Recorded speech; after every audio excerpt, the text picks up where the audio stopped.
Assalamualaikum warahmatullahi wabarakatuh. Kembali ke channel Guru Geografi.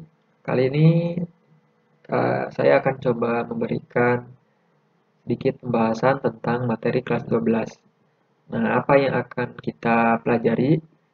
Kita akan coba bagaimana menghitung kekuatan interaksi.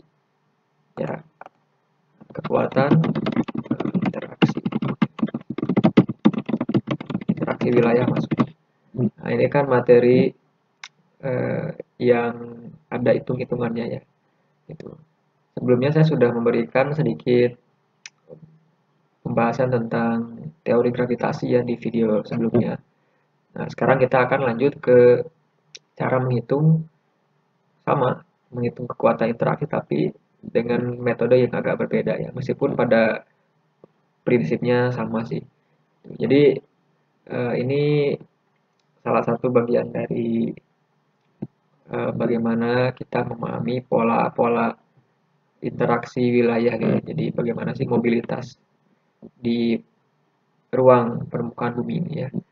Sebelumnya jangan lupa untuk share dan subscribe channelnya ya. Nanti insya Allah akan update terus ya materi-materinya. Mudah-mudahan ya bisa membantu kalian ya. Ini sebetulnya supaya kalian bisa terbantu lah gitu ya memahaminya. Barangkali di kelas mungkin lupa atau ngantuk atau apa ya namanya juga belajar kayak gitu ya. Jadi ini untuk memaksimalkan kalian ketika di rumah.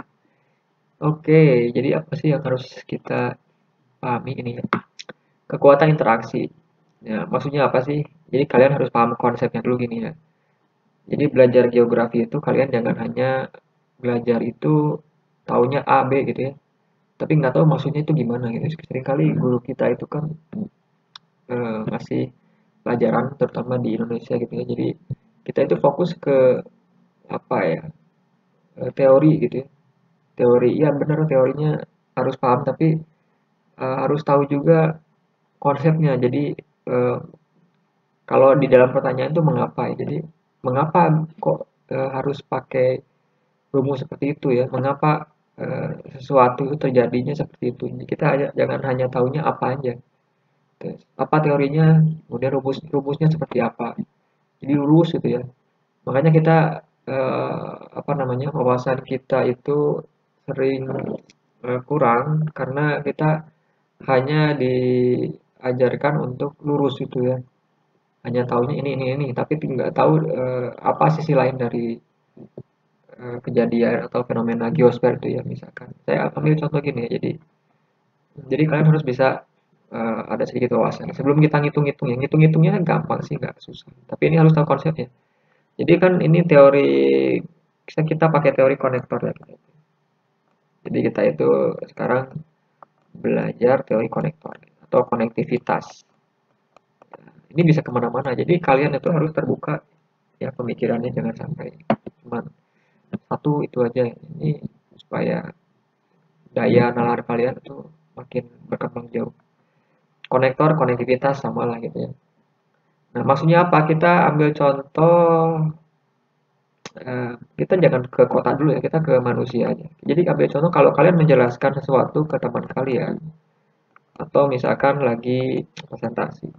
Nah, buatlah audiens itu terkesima gitu ya, atau guru kalian, kalian itu. Dengan apa? Dengan pemaparan, penjabaran kalian. Jadi yang penjabaran itu tidak sama dengan buku ya baca gitu, tapi ada sesuatu lain yang ketika teman dan orang tua atau guru lah misalnya guru kalian itu mendengarkan itu menjadi wah gitu. Kok bisa kalian anak itu menjelaskan seperti itu? Jadi ada sesuatu yang baru gitu maksudnya. Oke, ini anggaplah ini manusia ya. Nah, apa sih maksudnya konektor? Konektor gini. Kita bisa mulai dari manusia. Manusia itu kan sebuah individu ya. Misalkan ada manusia satu, ini dua. Anggaplah kita dengan teman kita. Kemudian setiap manusia itu kan pastinya berinteraksi satu sama lain. Ya. Manusia ini satu A dengan B itu berinteraksi satu sama lain. Ya. Keduanya itu kan pasti kalau kita berinteraksi kan artinya ada timbal balik ya, ada timbal balik. Nah, masalahnya kan gini, interaksi antara teman A dengan B, kemudian nanti ada teman C, itu besar mana kekuatannya? Ya, itu hubungan kalian antara A dengan B, kemudian dengan C atau BC, AC itu besar mana? Nah, ini kekuatan ini bisa diukur gitu secara matematis ya. Gitu ya. Dari mana kekuatannya bisa diukur? Nah, ini kan kalau nyambung ke manusia pasti akan ke psikologi itu kan. Nanti ada bagaimana misalkan sifat keterbukaannya si A, si B-nya gimana, si C-nya gimana, yang nilainya itu. Kemudian bagaimana cara jaraknya misalkan jarak A ke A, si A dan si B itu jauh atau enggak gitu. B dan C itu dekat atau enggak gitu. A dan C itu jauh atau enggak. Nah, gitu. Kemudian macam-macam. Nah, ini kalau konektivitas antar manusia gitu. Jadi ini kan manusia itu punya anggaplah punya jarak sosial ya, jarak sosial antara individu satu sama lainnya. Sama kalau kalian pacaran gitu ya, punya jarak sosial kan. Kalau misalkan lagi dekat ya dekat gimana gitu ya. Kalau lagi jauh ya jauh gimana ya. Apakah interaksinya makin besar atau menurun itu kan secara logika gitu ya. Sama juga dengan hmm, fenomena di ruang bumi dalam bentuk wilayah. Ya, contohnya gimana? Contohnya sama aja, misalkan kita anggap ada satu wilayah. Ini kota ya, misalkan kita sebut kota A gitu ya, nggak apa-apa. Ya. Kemudian yang kedua ada kota eh, B gitu. Ada kota B, oke. Atau kalian bisa nyebutnya kota Jakarta, Bandung apa ya, boleh lah. Oke, ini kota ini mewakili individu atau individu manusia gitu ya. Ini kan secara perbandingan ya, analogi nggak apa-apa.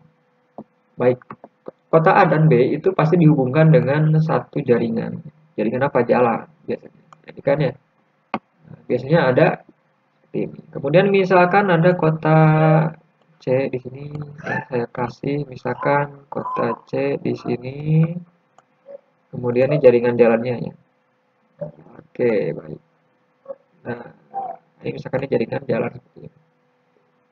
Bagaimana cara menghitungnya? Ini seringkali disoalkan gini. Jadi teori konektor itu hanya melihat bagaimana jumlah kota atau wilayah dengan jumlah jaringan jalan. Jadi rumusnya itu indeks konektivitas I itu sama dengan jumlah garis E bagi jumlah V, jumlah titik gitu ya. V itu. Jumlah garis dibagi jumlah titik. Bagaimana cara pengaplikasinya? Gampang, tinggal lihat aja ini. Ya. Lihat ini ada berapa kota, ada berapa garis jalan ini, ada jalannya ada satu ya, satu, dua, tiga. Berarti tiga dibagi jumlah kotanya tiga juga kan, tiga bagi tiga sama dengan satu. Nah, berarti indeks konektivitasnya adalah satu. Udah gitu aja. Misalkan ada lagi kota yang lain. Ini kan kalau di soal tuh macam-macam nih. Ini kota D misalkan. Nah, ada jaringan jalannya misalkan cuma ini. Oke, berarti ya sekarang ada 4 kota dengan jaringan jalannya ada satu 2 3 1 2 3 4. Misalkan saya tambahin lagi deh. Jadi ini ya. Oke, biar nyambung semua kotanya. Nah, terus gimana? Sama aja ini. Jadi menghitungnya ini tinggal jumlah garis bagi jumlah titik. Sekarang karena jaringan jalan pertama, berarti jumlah garisnya ada berapa? Satu, dua, tiga, empat, lima ya. Ada lima berarti. Lima dibagi kotanya ada empat. Gitu kan? Tinggal lima dibagi empat sama dengan berapa? 1, bagi sendiri ya gampang. 1,25 gitu. Nah, berarti ini kota dengan ada jumlah kotanya berapa nih? 4, kemudian jumlah jaringan jalan 5, indeksnya 1,25. Berarti lebih besar. Ya, ini 1,25. Jadi memang semakin banyak jaringan jalan, maka semakin tinggi konektivitasnya. Memang itu kesimpulannya. Kamu harus bisa menarik kesimpulan bahwa oh semakin banyak jalan, maka penduduk itu akan semakin intens ya bergerak. ya, dagang atau apa pindah dari kota A, B, C, D, itu kan gitu ya. Itu mah logikanya seperti itu. Kalau nggak ada jalan mau gimana berinteraksi? Kan males ya. Nah, itulah salah satu bagaimana cara berpikir menalar gitu ya. Kenapa kalau semakin banyak garis jalan kok indeks konektornya makin tinggi? Ya itu jadi orang lebih mudah untuk bergerak dari satu titik ke titik yang lain. Itu itu maksud dari teori konektivitas. Udah gampang gitu aja kan. Ini teori konektor tuh gini aja udah. Jangan kebalik ya, jumlah garis dibagi jumlah titik, bukan jumlah titiknya bagi jumlah garis. Titik itu kota ya, jadi ini kota. Ada berapa kota? Oke, gitu aja untuk pembahasan kali ini. Saya rasa mudah dicerna aja sih, ini nggak terlalu susah. Silakan untuk berlatih sendiri mandiri di rumah ya supaya lebih cepat nanti paham. Jangan lupa untuk cek lagi video-video pembelajaran lainnya di YouTube Geografi, Guru Geografi ya. Atau kalau misalkan mau cek materinya silakan di blog gurugeografi.id ya. Ada juga dalam versi teksnya. Baik, terima kasih. Sekian dulu. Wassalamualaikum warahmatullahi wabarakatuh.